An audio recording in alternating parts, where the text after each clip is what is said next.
1850. The place, a small spring near Titusville, Pennsylvania. Look at her, boy. There she be. Petroleum bubbling up to the top of that spring.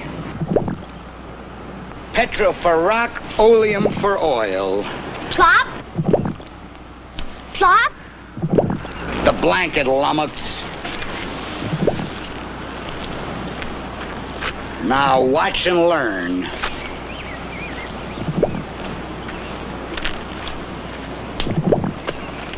The bottles, you poltroon, the bottles.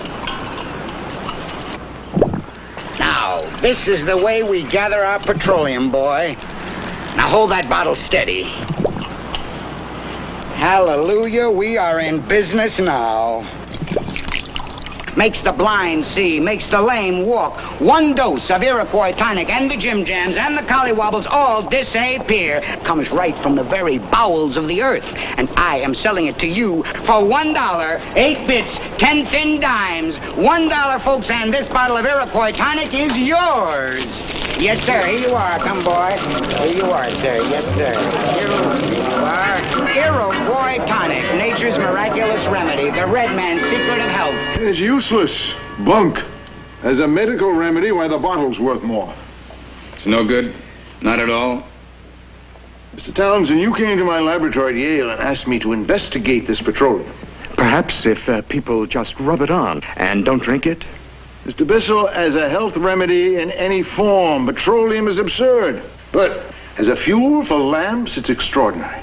Also as a lubricant for machinery. The lamps, the lubricants. Now, if you can develop a method for securing this petroleum in sufficient quantities, why, a whole new industrial age might begin.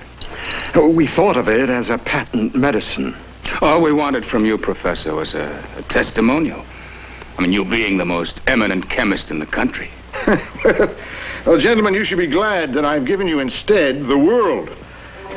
But to these two promoters, the problem is what to do with the world. Here, on the other hand, is a man who knows what to do with the world. But he has problems of his own. Conductor, is this train going to leave on time? Young man, I'm speaking to you. Is this train going to be on time?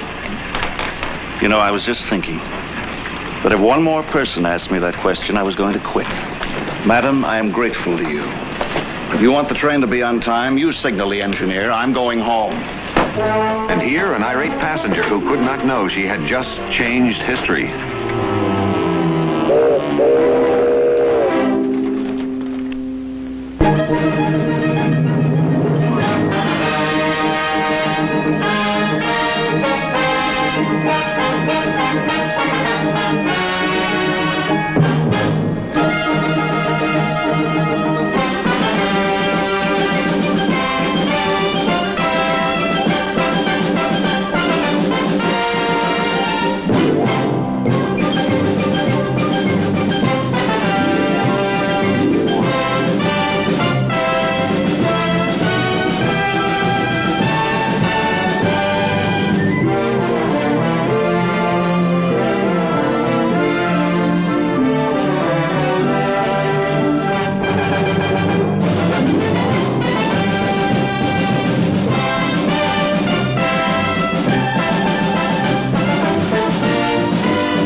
I'm home, Laura.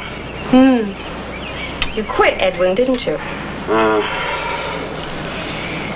I'd better make some tea. Oh, Laura, I just couldn't stand it anymore. New Haven to New York to New Haven, back and forth, and all those foolish questions all the time. Will the train be on time? Is the train running late? Conductor, the window's stuck. Oh, Laura. I just wasn't getting anywhere. You're not angry, are you? Remember that job as the hotel clerk? And the job on the Erie Canal boat? I wasn't angry then, was I? As a matter of fact, Edwin, I was expecting you.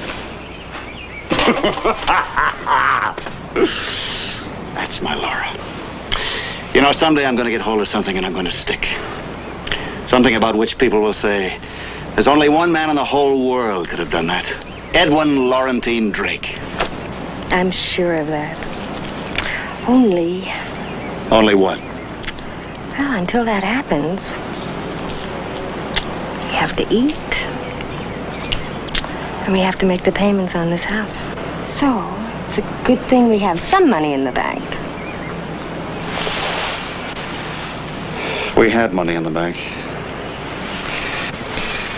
Well, Laura, it was like this. This fellow on the train, he was a Mr. Townsend. He's a very, very important banker in town, and he offered me some stock in his new company. And you bought it? $200 worth. From a passenger on the train? Look, I'll sell it right back to him, Laura. I'll go down there right now, and I'll tell him I've changed my mind. Now, don't you worry about a thing. I'll get that money right back. You gotta buy this stock back. I've been talking to people. I sell meat. People talk. They tell me this ain't worth the paper it's written on. That's slander, sir. That's just gossip started by jealous business rivals. Now, let me tell you, in a little while, you're going to give up the butcher business, and you're going to live like an Oriental prince. Just be patient. Patient. Yeah, but how patient? Just until we get the oil. Our reports are very enthusiastic. You got a man down in Titusville? Why, most assuredly, my friend. And right this minute, he's very close to success. So you hold on to your stock. You go back to your butcher shop, and you chop beef with a calm mind. Good day, Mr. Johnson.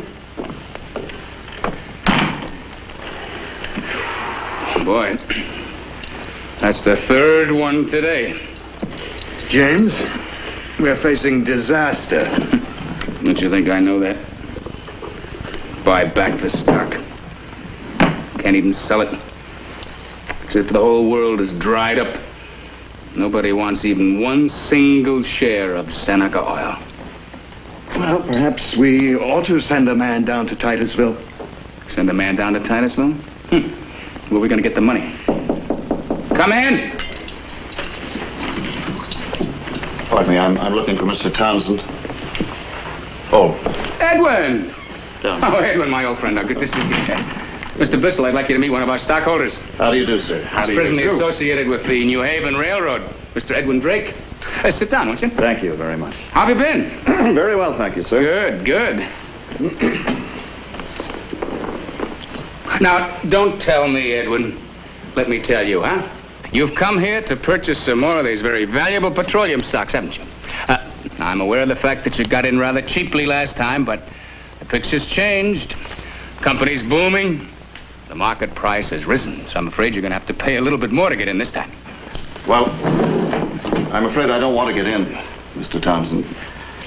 I want to get out. Say that again? Out.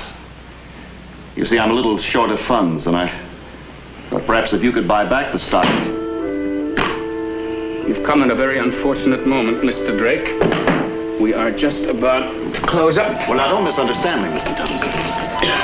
I haven't forgotten that report you showed me on the train. As a matter of fact, every time I think about the possibilities of petroleum, I just get excited all over again, but... And why do you want to sell your stock? Well, I'm out of work, Mr. Bissell. It's true, the railroad and I have parted company. All I have in the world is 1 week's salary and a free railroad pass. A free what? A free railroad pass. This is fate. This is absolutely fate. This is history, Edwin. This is destiny. Well, what is? You're out of work. Yes? You're looking for a connection. Yes. How would you like to be associated with the Seneca Oil Company of New Haven, Connecticut? In an executive capacity, of course. In charge of field exploration. Well, me? I know you, Edwin. You're a jack of all trades, but you're also a man with vision. I haven't forgotten what you told me. You were bored. You were just waiting for opportunity to knock. Well, this is it. How would you like to go down to Titusville and look the situation over? Report to us. Report on what? Whether you think it's possible to increase the flow of petroleum from that Titusville spring. You know, on the basis of your report, you may be responsible for a whole new era in American industry. Just think of it. Millions of homes alight with petroleum lamps. Countless machines, all whirring and buzzing with oil lubricants. You and you alone can do this, Edwin. Well, it sounds grand, but is there a salary? Edwin, we must all take risks. Every member of this company. Later we'll talk about salary, after you've sent your report. Titusville. That's in the Allegheny Mountains. Don't think of it as wilderness. Think of it as new country. Just waiting for a conqueror. I can do something no one has ever done before. Absolutely. Agreed. I'll do it, Mr. Townsend. Mr. Bissell, he agrees. Mr. Drake has joined the company. Congratulations. Thank you, sir. Thank sit you. down, Edwin, sit down. Thank you. Now, Edwin, as men of business, we have to think of economics. Now, on this venture down to Titusville, do you have any ideas on how we could save any money? Well, let's see. Save money. Of course.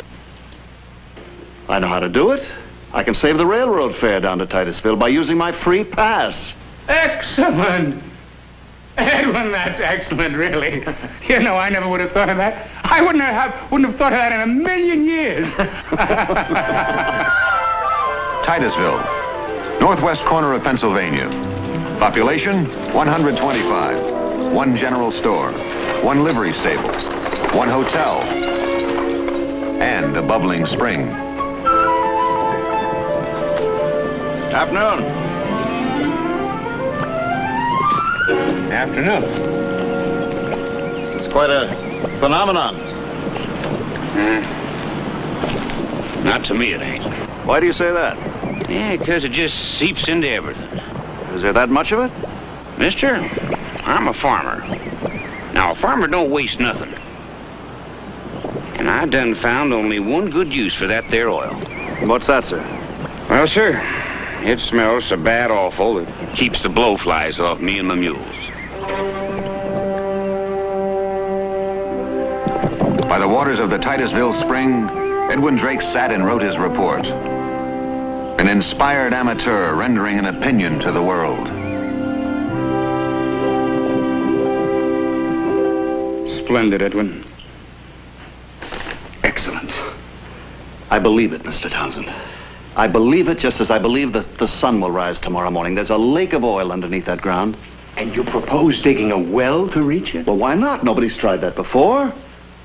They've always skimmed it off the top, or they've soaked it up with blankets.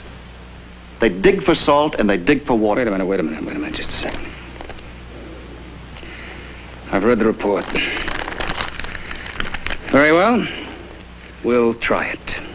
And even if you don't reach oil, why, just the fact that you're down there attempting it is going to help us sell our stock. Edwin, you're hired to go to Titusville and dig for oil. Congratulations, Mr. Drake. Thank you. Now, gentlemen, about the salary.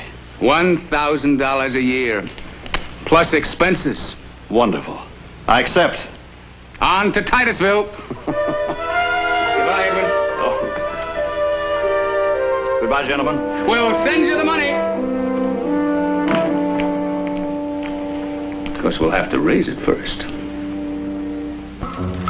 In May of 1858, the main industries of Titusville were lumbering, farming, and trapping beaver and skunk. In the evening, though, there was light entertainment.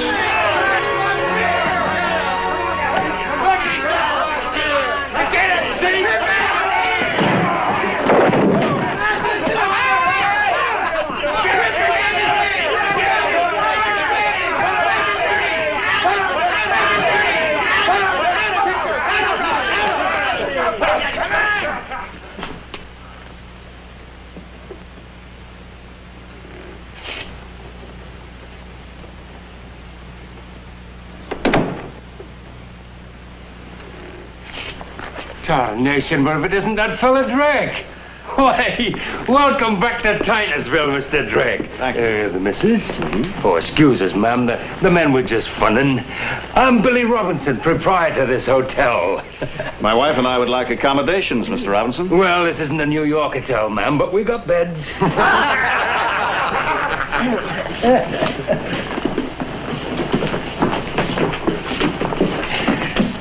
Well, now, what did you come back to Titusville for?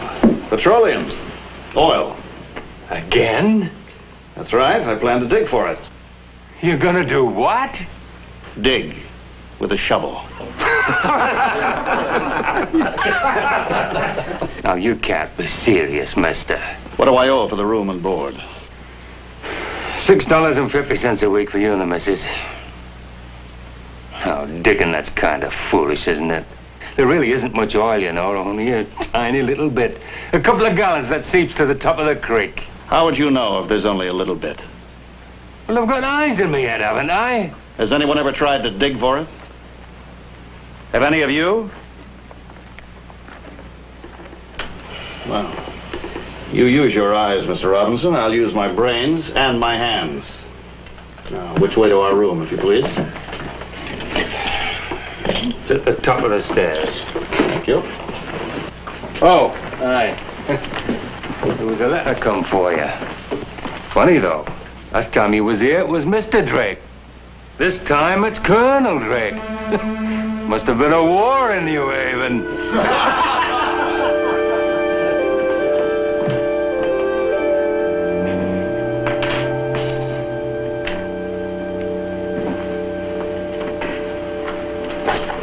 Well, Edwin, I didn't know you were a colonel.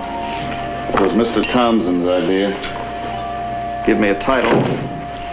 He said it would impress the backwoods people, make them respect me. I told him it was a foolish thing to do. Laura. It's money. The company sent money. Hallelujah. Oh, everything's rosy now. Good morning, gentlemen. I'm Colonel Drake. I'm Fletcher.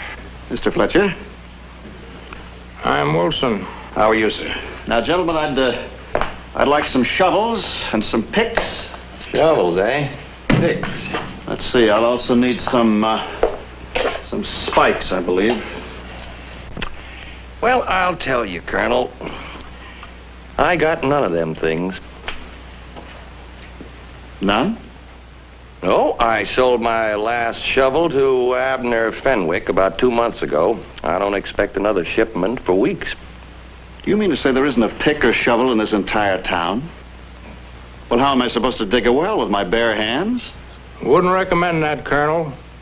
Unless you got badgers working for you. I've had enough senseless jokes in this town, sir. Now, hold on a minute. Don't get so riled, Colonel. All right, gentlemen, where do I get what I want? Erie. Well, that's 45 miles from here. It's a long piece to walk. Well, I don't mind walking if I have to, but I prefer to ride. Do you have such a thing as a horse in stock? Now, that's one thing I do happen to have. And you're welcome to borrow it any time, without charge. Well, it's very kind, Mr. Fletcher. That's because it's sort of second-hand merchandise. Been used. Mostly for plowing. Let me tell you what he said. He's gonna pay me and Josh here $1 a piece a day. You hear that? $1 a day. Don't worry about that bottle, Billy. We got ourselves some credit. Old Even and I found ourselves a fool with money in his pocket.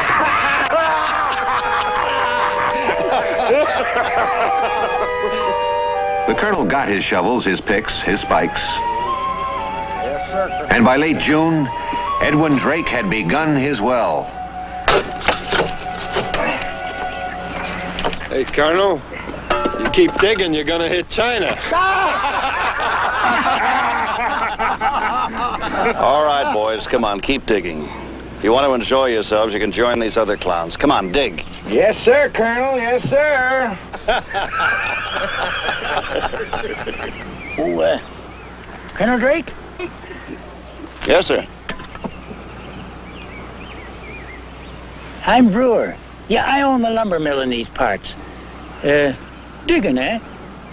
Right smart hole you got there. I come to do you a favor, young feller. Oh? What might that be, sir? Gonna save you grief. Ever see salt well drilling? No? You ain't very experienced, are you, young feller? No, but I'm learning. Now, salt well drillers, they hit water. What do? Pump. Yes, sirree, pump that water right out of the hole in the ground. Now, you ain't digging for salt. I know that. Oil. Petroleum. Bless you for a forward-looking man, but, what if you hit water, huh? Water? Well, sure, you ain't so far from the creek and the spring. You're bound to hit water. Now, how you gonna pump it out? Well, I never thought of that. That's why I come, young fella. I got a pump to sell you. Ain't brand new, but she's a dandy. Gets to work dependable like frogs in the moonlight. And since a young fella like you's got to be helped, you can have it cheap. Yes, sir. A little bit of cash will buy you lots of protection. Well, thank you, Mr. Brewer. That's very kind and considerate of you. Thank you. I'll buy you a pump. Good. I'll get it to you right away. Thank you very much, sir.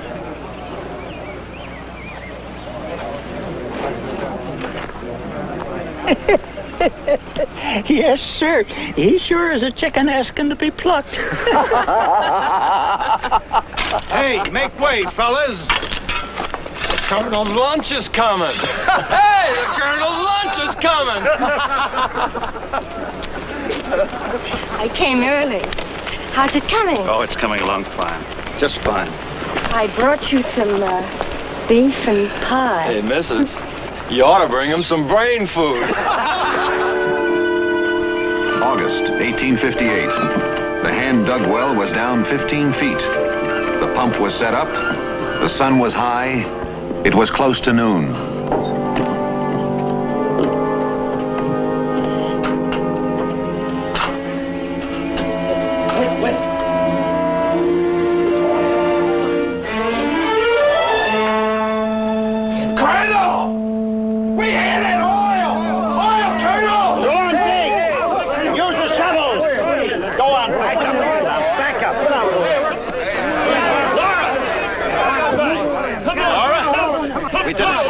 We did it. We hit oil!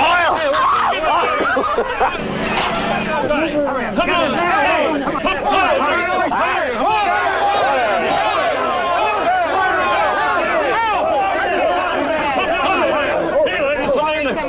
Yeah, get your bait. Get a pump. Get out of here. Come on.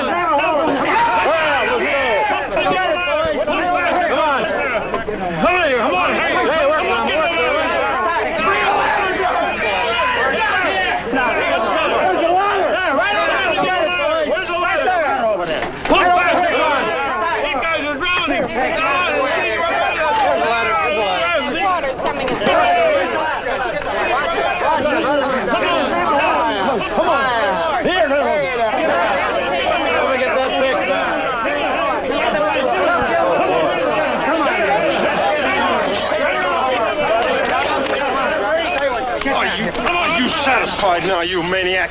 You almost killed those two men. Well, ain't no one in this town gonna work for you no more. Oil. Daft, that's what you are. Daft.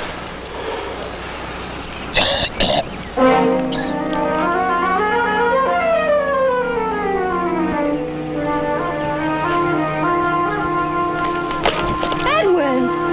Edwin! Mr. Brewer. Oh, no, you don't. It didn't work, Mr. Brewer. That pump you sold me didn't work. You swindled me. You call me a thief, young feller? You listen to me. I paid you cold cash for a pump that only dribbled water. Dribbled! And now I've got a shaft that's flooded and two men almost drowned. Yes, sir, you are a thief. Now you look here. I see a little business, a chance to make a few dollars, I go after it. I didn't guarantee that pump would work the Atlantic Ocean, and I told you it wasn't brand new anyway. That was honest, wasn't it, folks? I ought to break you in two. Don't you dare touch me, young feller, don't you dare. You just tried to get whatever you could out of me, like everybody else in this town. Well, he was asking for it. Now maybe you'll quit. Never. Because somehow, some way, Mr. Brewer, I'm going to get oil. I'm talking about the digging, about doing something you don't know a thing about. I'll give you some advice, young feller. Free advice. You just got burned, eh? Well, learn something from it. Go on up to Tarentum and see them salt well drillers, mister. Learn how to dig a well. Yeah, you can learn something from us country people. Go on up to Tarentum and stop digging like some darned ignorant fool. Mr. Brewer. Huh?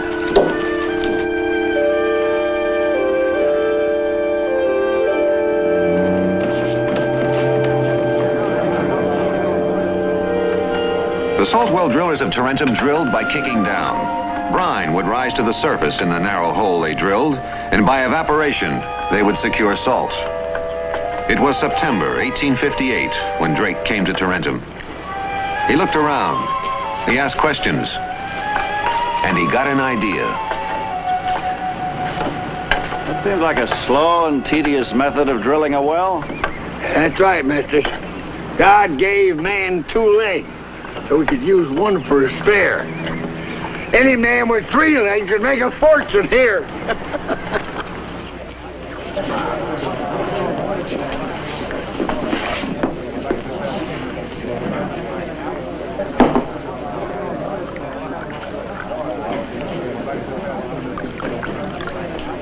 Mr. Brown? Baby, why? You're a salt well driller. I understand you're out of work. Go away, I'm drinking. I'd like to hire you to work for me. Mister, I'm drinking. I don't like to be disturbed when I'm drinking. I have a new method for drilling. Down in Titusville. Since when they got salt down in Titusville? Oh, I'm not drilling for salt. I'm drilling for oil. What? Petroleum. Now, I'll pay you $1 a foot for a straight 5-inch hole. I'll keep you in tobacco and food, but you'll have to wait till the job is done to be paid. Go away, you loony. Get away from here. I may be a loony, Mr. Brown, but you are a clod. Oh, beg your pardon. Mister, you remember me? Down at the salt well rig? Oh, yes, yes. I understand you was asked to hire a driller. That's correct. And I'm drilling for oil, not for salt. I have a new method for drilling. Now, heaven help you if you laugh at me. You know something? They say I'm a little loony, too. I always figure everybody's wrong but me. Where'd you well? Titusville. Drilling for oil, huh? That's what I said. Oil. That's one thing I ain't never done before. Something tells me you and me belong together. I like your style. I'm Uncle Billy Smith. This is my grandson. He's 14. We'll, work for you, the both of us, for $2.50 a day. That fair? Fair enough. I think you're my man, Mr. Smith. Josh, even, here you are. Get your hands out underneath that tape. I'm looking all over for you. Boys, listen to me. Stop that. I need 2 men to build two wooden structures in a very special way. I have a new method for drilling. New, huh? Yes. No, sir. No, wait, boys. No, wait. It's Last perfectly time. safe. No, Please. sir. Now, Wait. bring some whiskey. Almost drowned. Now, listen. I plan to use power. I only was using power before, Colonel. Biceps. I mean, what's new with a man's muscle? I'm not going to use muscle. This is what I'm going to drill with. What's that? I bought it in Tarentum. 6 horsepower. Long john type. A steam boiler? That's right. They use them on steamboats, mister. We didn't have any steamboats down here in Titusville. I'm not going to use it for a steamboat. I'm going to use it to drill a well. Now, gentlemen, listen to me. When I worked on the Erie Canal boats, those boilers drove a piston shaft like this. Now, it seems to me if the shaft could be driven this way, it could be driven this way. I hired a driller, too. He and the boiler will be here by November. But I need buildings to house the rig. Can I count on you 2 gentlemen for a fair day's labor?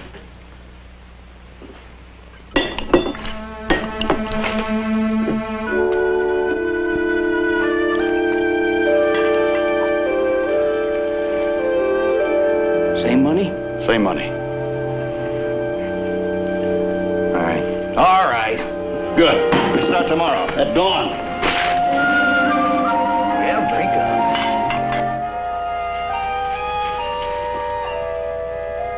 By November, the steam boiler had arrived. And because he had begun to feel the pinch of money, Drake had written to his company in New Haven, funds. Everything has cost more than I expected. I will need more funds. Edwin! Oh, Laura. Is it lunchtime already? The morning must have gone by like a shot. No, this letter came for you. It's from the company in New Haven. It's our money.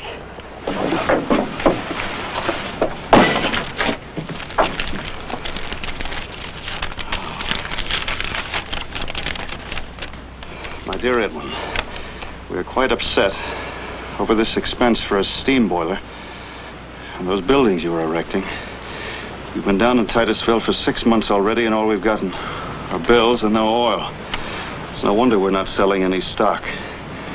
My friend, we cannot continue to pour money down an empty hole. In fact, we're beginning to wonder whether the whole speculation makes any sense at all.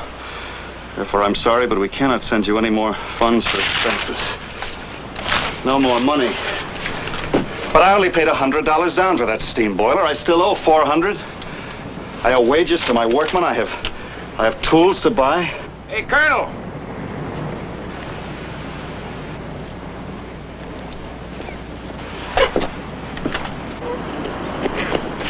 Colonel, remember me? I'm Sammy Smith. Uncle Billy's my grandfather. Yes, of course. Where is he? Is he here?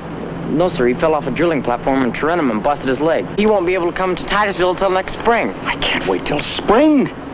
I'm in debt already. I can't wait that long. Edwin, What? stop it. Let the boy alone and stop shouting at him. What's the matter with you? It isn't his fault. I'm sorry.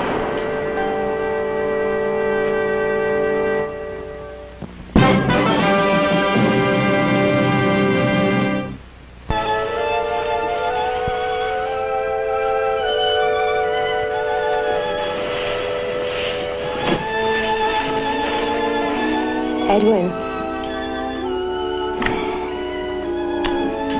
I'll have to pay for that boiler myself, Laura. And the lumber and the workmen. But how? Well, out of what's left of my salary, I guess. But Edwin... Laura, what else am I going to do? I've got to stick it out till spring.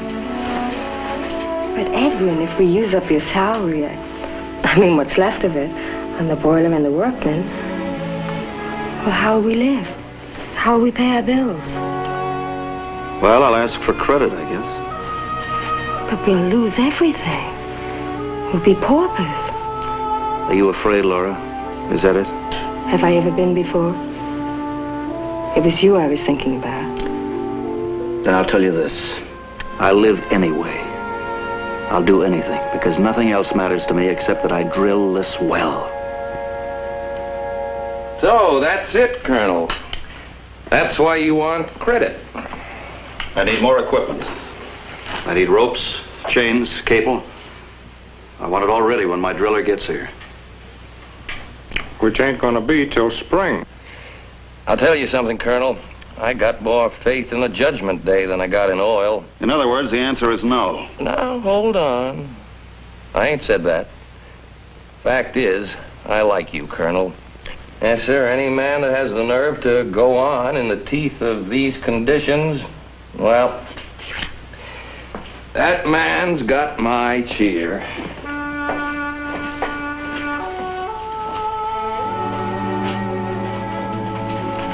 Fletcher means you got credit, friend. Poverty was something these mountain people could understand. And the jeering, the mockery, all stopped. Here in the backwoods, nobody laughed at a man who was poor.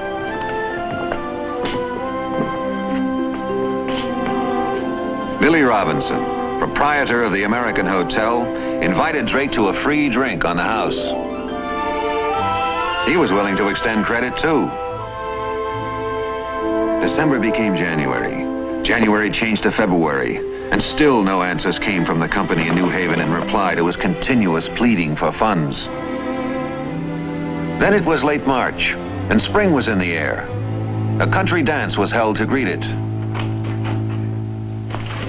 Well, I'm sorry I'm late, Laura. I was out at the well. I clean forgot about that party tonight. What's all this?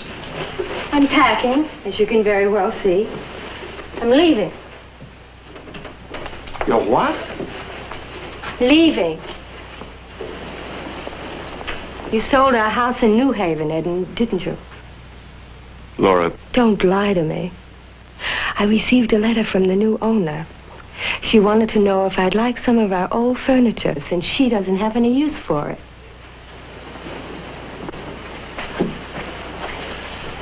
Laura, listen to me. Without telling me. Laura, will you please listen? Yes, I had to do it. To raise money. To pay some of our bills. And to pay for the drilling this spring. The only reason I didn't tell you was that I didn't want to hurt you, that's all.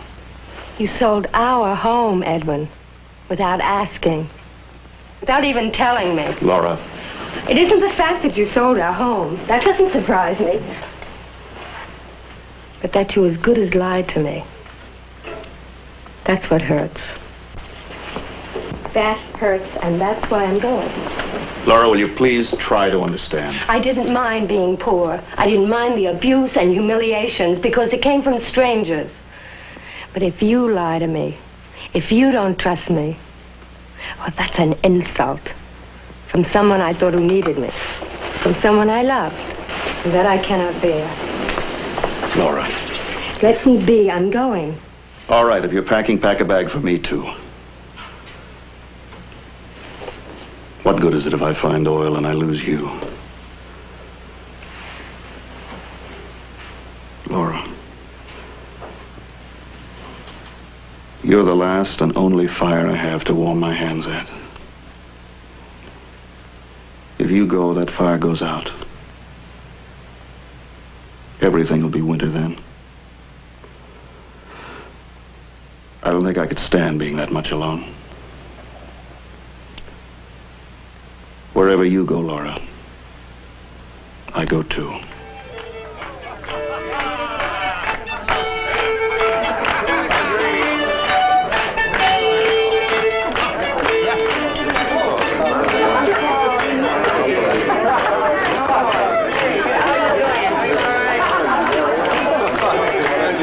Well, you wouldn't have come down, so we brought your party up to you. That's right, Colonel. Now dance. Now let's see you and the missus dance. Come on, the winter's gone. Let your joy be unconfined. A waltz for my friend Colonel Drake and his lady.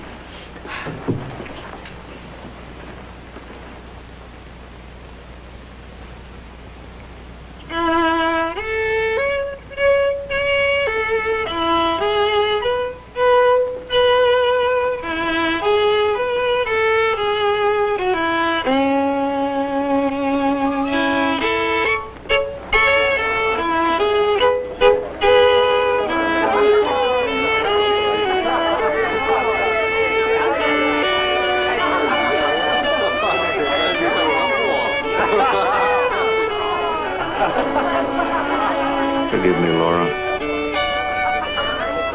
I can't help it if I'm not an easy man.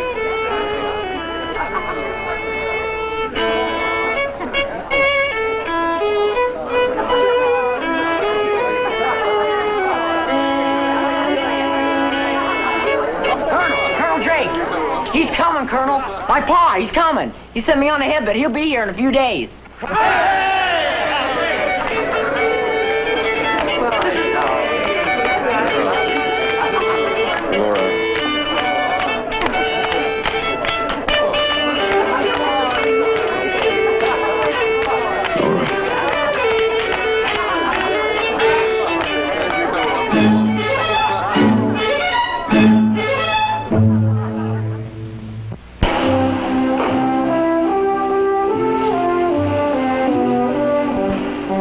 On May 19th, 1859, Uncle Billy Smith, the driller, arrived. And in May, 1 year after Drake first came to Titusville, actual drilling began. The bore was 10 feet down. Well, what do you think? Slow. Yeah, sure is a wonder, Colonel. This here contraption. I feel like I'm inside a clock. Glory be. All for some we ain't never seen. Or even sure is there. It's there, Mr. Smith. It's there, all right. You know, Colonel, you're a wonder, too. Yes, sir, a son of a gun of a wonder. How you ever figured out this crazy machine? Oh! Shut the engine, shut.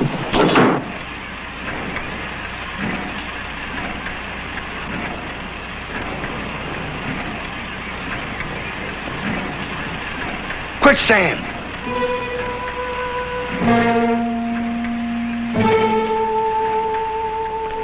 The hole just disappears, Laura. Put the drill down, then it comes up. It's as though somebody snatched the hole away. Been going on like that for days. And Mr. Smith? Oh, he's as baffled as I am. You know, I've been thinking, Laura, about a pipe. What kind of a pipe? The drill through a pipe. The pipe would keep everything out of the hole. You know, I think it'd work. But where am I going to get money for pipe? Company won't send any money. They won't even answer my letters. Got to get some cash. The money from the house? It's all gone. I'll need at least $500. Edwin, borrow it. Go to Mr. Fletcher. I know we still owe him money, but he's your friend. Perhaps he'll guarantee you a loan from the bank at Meadville. You want me to go into debt even more? Yes. If we still had that house in New Haven, I'd tell you to borrow on that. Edwin, I want you to succeed in this. You've been through so much. Remember that night I joined you in the dance? Well, don't you understand what it meant? I accepted your dream, your hope. Nothing matters now but you finding this petroleum.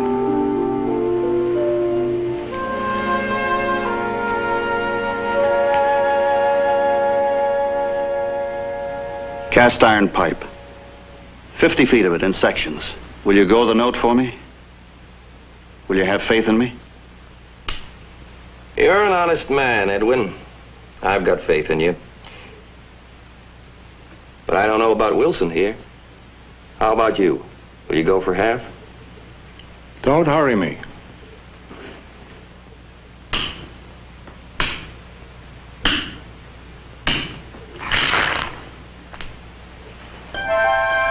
Oh. Hitch up the buggy, friend. We ought to be in Meadville in about 2 hours.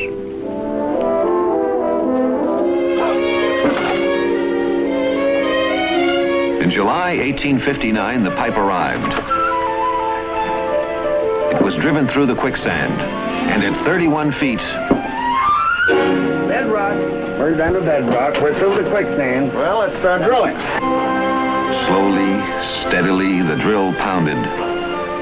3 feet a day. Outside, the heat of summer blazed. On the 27th of August, the drill was down to 69 feet. Hey, Colonel, I just seen Miss Drake. She's coming down the road. Thanks, sir.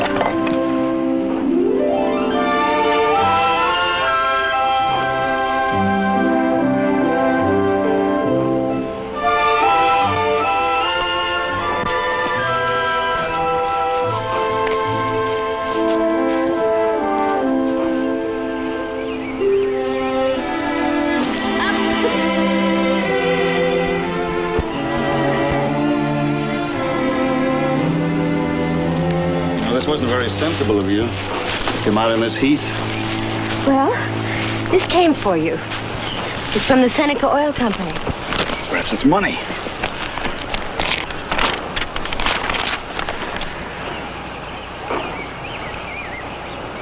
Oh, those fools. Stupid, cowardly. Listen to this. Dear Edwin, it has been 16 months since you left for Titusville.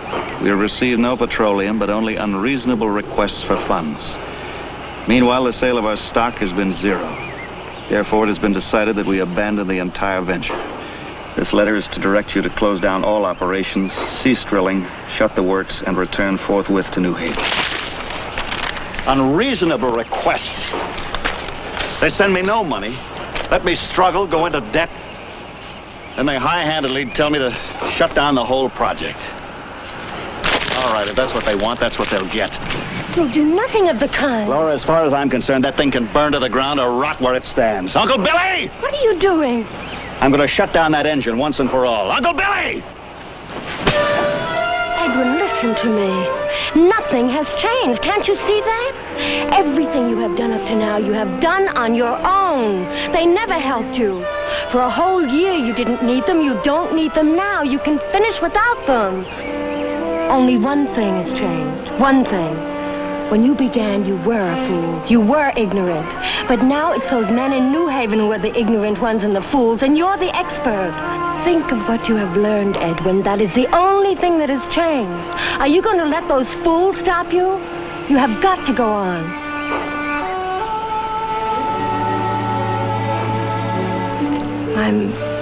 I'm sorry I struck you.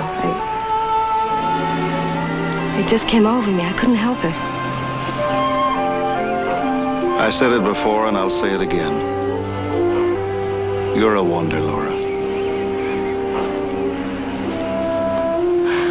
It's all right. I'm grateful. Colonel! Something's happening. Paul says come quick. Oh, let's get out of here. I'm doing that at all. What is it? The drill out. What's that? I don't know. What's that? Doc, you come back here. I don't know. You run. Get down here. Never heard something. You better run. Run with your lives. Everybody's so crazy. Run, damn it, run.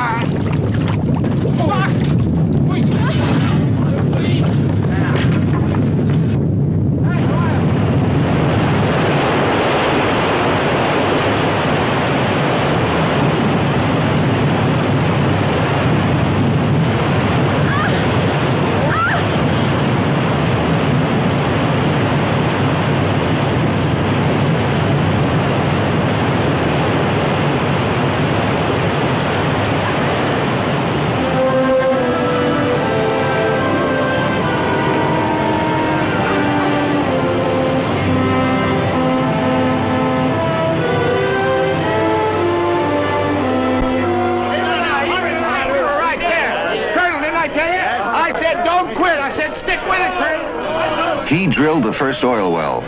He invented the idea of driving pipes through sand and clay to protect the drilling hole. He was the founder of an industry whose progress was so rapid, so immense, that in a short time there was no room in it anymore for this dreamer. But he didn't care. He had had his great adventure. He had done what no man had done before.